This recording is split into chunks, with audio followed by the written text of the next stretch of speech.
This is the welcome to AC 102. I'm your instructor, Ellen Parsons. Um, let's see. I've taught 2 to 3 sections of financial accounting for the past almost 10 years, and no one has ever accused it of being an easy course. Takes a lot of work. It's not that hard, but it's a lot of work.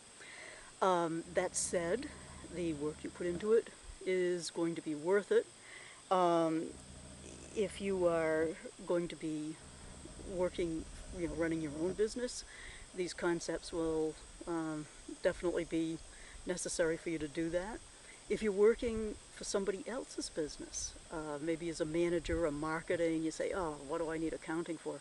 There will be reports, and you will be much more valuable as an employee if you have a solid understanding of accounting.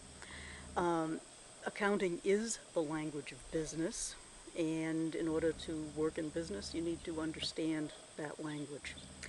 You might think if you're taking in the legal studies program, oh, what do I need accounting for? Um, you've heard of the term fraud. A lot of legal issues involve fraud, and so you have to have an understanding of how accounting works in order to, take care of the legal aspects of that. Okay, so taking an online course can be a challenge. Usually I start out with about 20 students, and by the end of the course, maybe 8 to 10 complete the course successfully. Most common reason for that is that students get behind, and then they just plain cannot catch up. So the assignments, which you'll find on Blackboard, it has its own tab, are the same as for the on-campus course that I teach in AC 102. You should be working within 2 or 3 days of what they are doing in order not to get behind. So that's, I don't say that to scare you, but it is the reality of it. You really need to keep up with the work in this course. A lot of instructors spend a lot of time telling what's expected of the students. I like to take a few minutes to let you know what you can expect from me. First of all, I'm really involved in the course.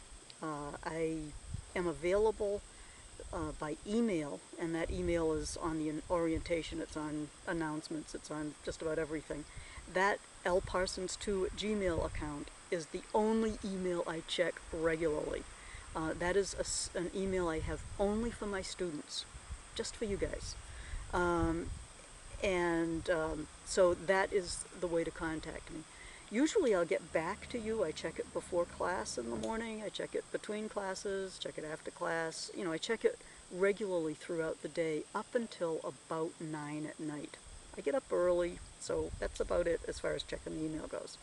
But you can generally expect to hear back from me, within a few hours of when you send me an email, if not sooner. Also, during exams, some of the exams can be online.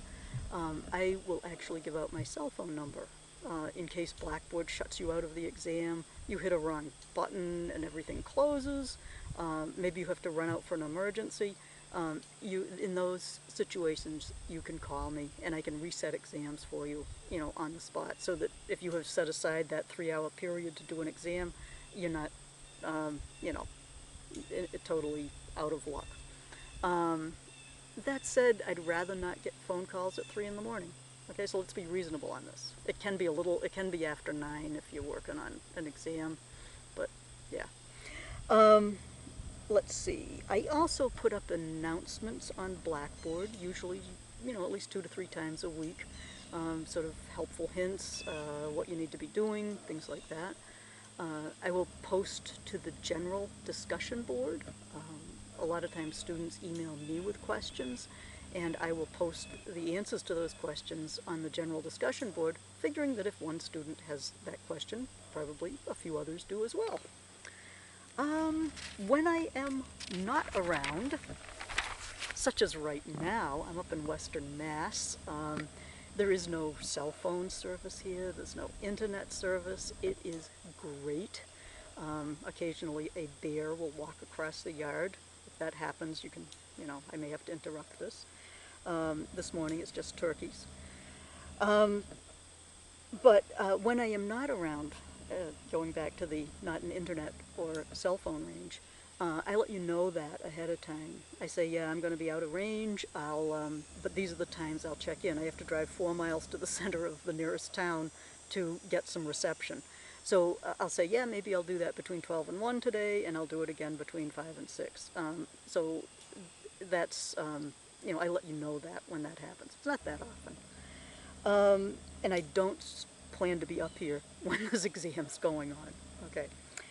Um, let's see. The other thing is, the communication in this course is really important. I know that most of you are probably working, or you've got other reasons for doing a course online. If you cannot take an exam within a few days of when it's scheduled on the assignments, let me know ahead of time, and we can schedule it either sooner than that, say you're going to be, out of town, or, whatever the circumstance is. Just let me know, communicate on that.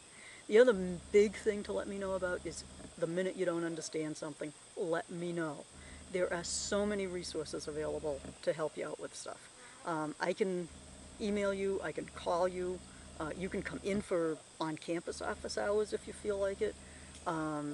There are student tutors available, all kinds of things that we can do. So let me know, don't get lost in this course. And then just one comment about these videos. In the past, past 10 years, I've been doing LiveScribe Pencast for this. They changed their format of doing things, and now it makes it impossible to use them in my course. So I am having to switch over to YouTube videos, which is a great experience. It's a totally new experience for me. Big learning curve.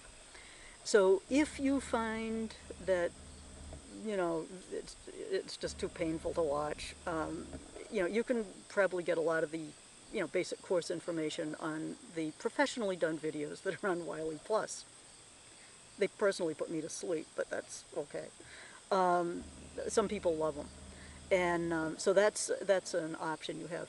I'm also making available to you my notes that go into, just my class notes. So when you're doing the, reading for a chapter, when you're going through the chapter materials, you read the chapter, you can listen to the videos if they are helpful to you. You can listen to professionally done ones on Wiley Plus, if that's helpful, or just read over my notes. It's really whatever works with how you learn the material best.